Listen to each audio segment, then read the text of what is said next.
Okay, you are about to read the first part of Malala. I am Malala. The questions you are looking to answer for this chapter one is: why was it a gloomy day for Pashtuns when a daughter was born? What is the code of the Pashtun Walkie? Malala was named after Malala, a great heroine of Afghanistan. Explain Malala's significance. How does Malala describe her home, Swat? Why are Malala's parents unlike most others in Pakistan? And why does Malala give a brief review of the Swat Valley's history? Even while growing up, Malala contemplates her freedom as a female. Why? How did General Zia's reign in Pakistan change things? So the videos for chapter one are divided into two parts because the chapter takes about 25 minutes to read. I'm going to put them on YouTube, and also you'll have them where you can download them. These are the questions. If you have any issues, please reach out to myself, Mr. Hopkins, or Miss Payne, and we will help you.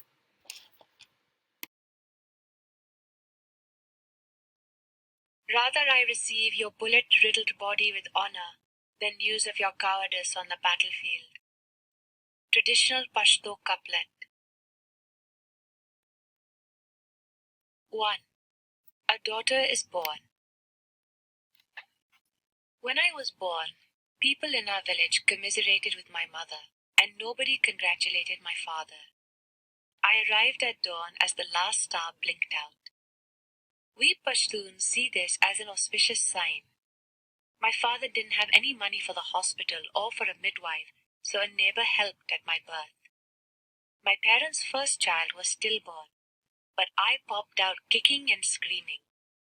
I was a girl in a land where rifles are fired in celebration of a son, while daughters are hidden away behind a curtain, their role in life simply to prepare food and give birth to children.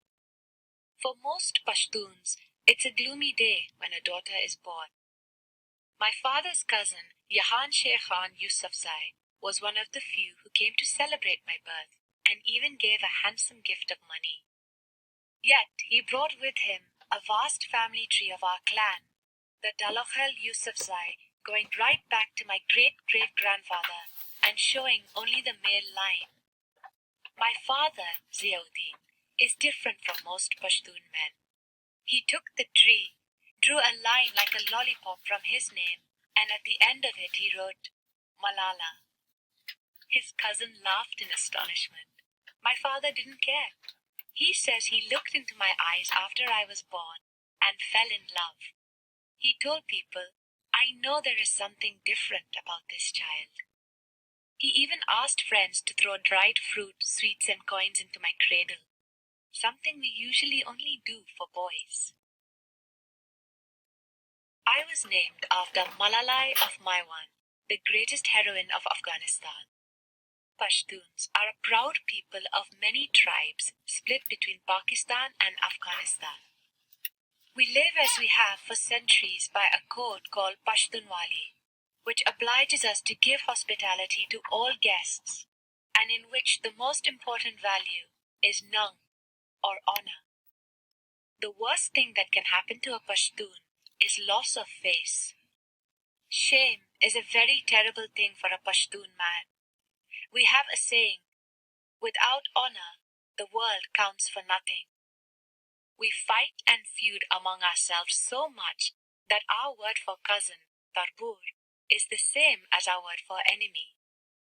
But we always come together against outsiders who try to conquer our lands. All Pashtun children grow up with the story of how Malala inspired the Afghan army to defeat the British in 1880 in one of the biggest battles of the Second Anglo-Afghan War. Malala was the daughter of a shepherd in Maiwan, a small town on the dusty plains west of Kandahar. When she was a teenager, both her father and the man she was supposed to marry were among thousands of Afghans fighting against the British occupation of their country. Malala went to the battlefield with other women from the village to tend the wounded and take them water. She saw their men were losing, and when the flag bearer fell, she lifted her white veil up high and marched onto the battlefield in front of the troops.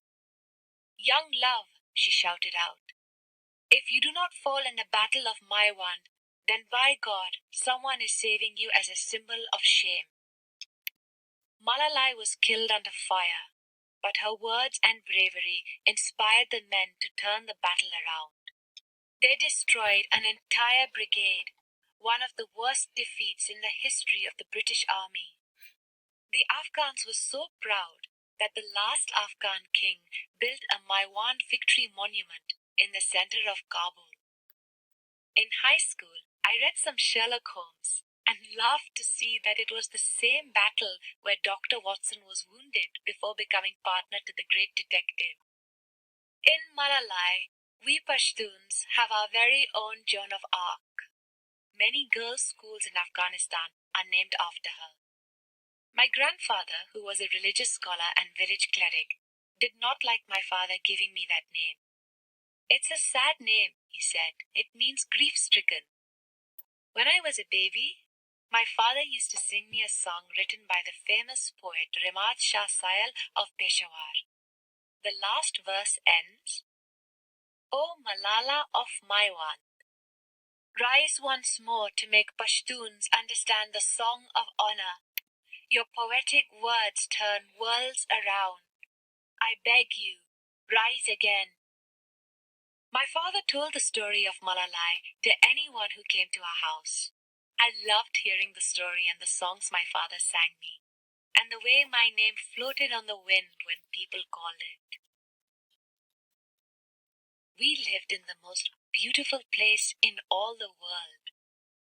My valley, the Swat Valley, is a heavenly kingdom of mountains, gushing waterfalls, and crystal clear lakes. Welcome to paradise, it says on the sign as you enter the valley. In olden times, Swat was called Udyana, which means garden.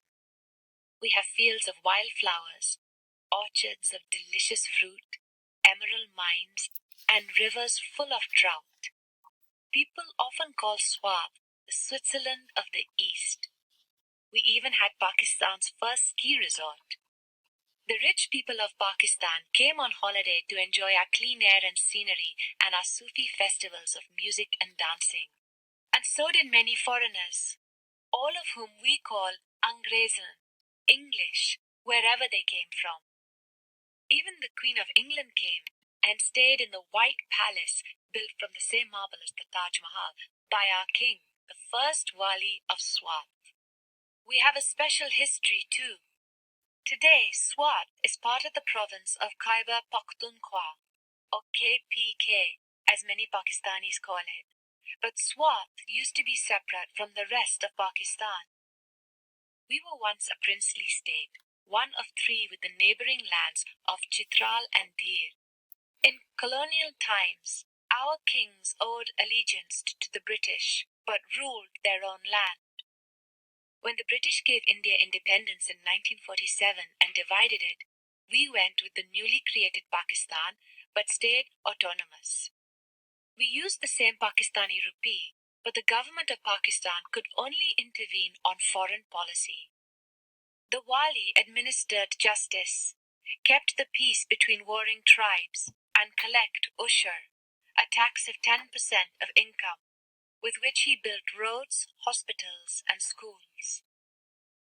We were only 100 miles from Pakistan's capital, Islamabad, as the crow flies, but it felt as if it was in another country. The journey took at least 5 hours by road over the Malakan Pass, a vast bowl of mountains, where long ago our ancestors, led by a preacher called Mullah Sadullah, known by the British as the Mad Fakir, battled British forces among the craggy peaks. Among them was Winston Churchill, who wrote a book about it, and we still call one of the peaks Churchill's Picket, even though he was not very complimentary about our people. At the end of the pass is a green domed shrine, where people throw coins to give thanks for their safe arrival. No one I knew had been to Islamabad. Before the troubles came, most people, like my mother, had never been outside Swat.